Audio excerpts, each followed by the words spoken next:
Genesis 2. Shabbat for rest.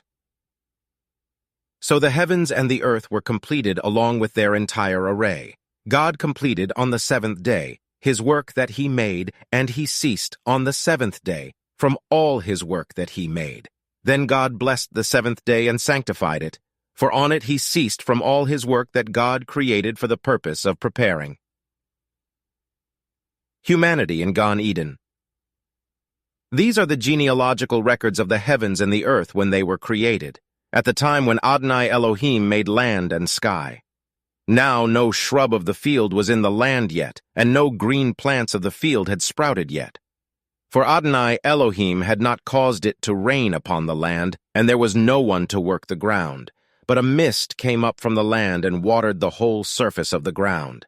Then Adonai Elohim formed the man out of the dust from the ground, and he breathed into his nostrils a breath of life. So the man became a living being.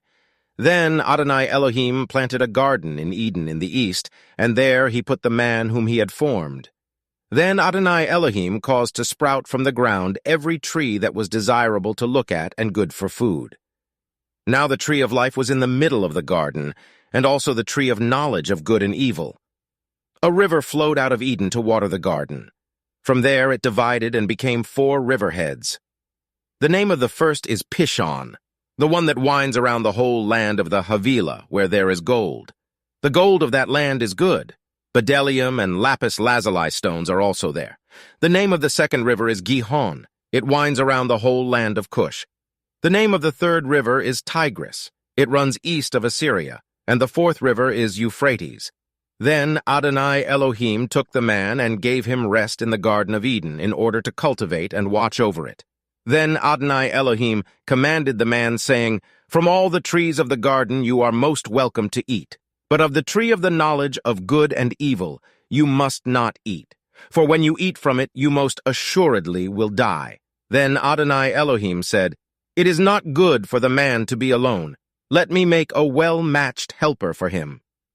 Adonai Elohim had formed from the ground every animal of the field and every flying creature of the sky, so he brought them to the man to see what he would call them. Whatever the man called them, each living creature, that was its name.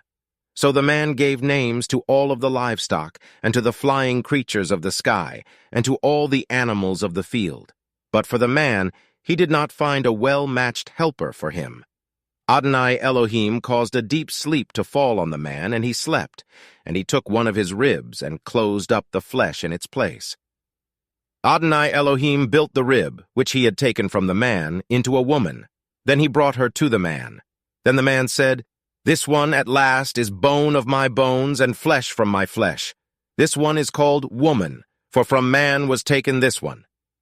This is why a man leaves his father and his mother and clings to his wife, and they become one flesh.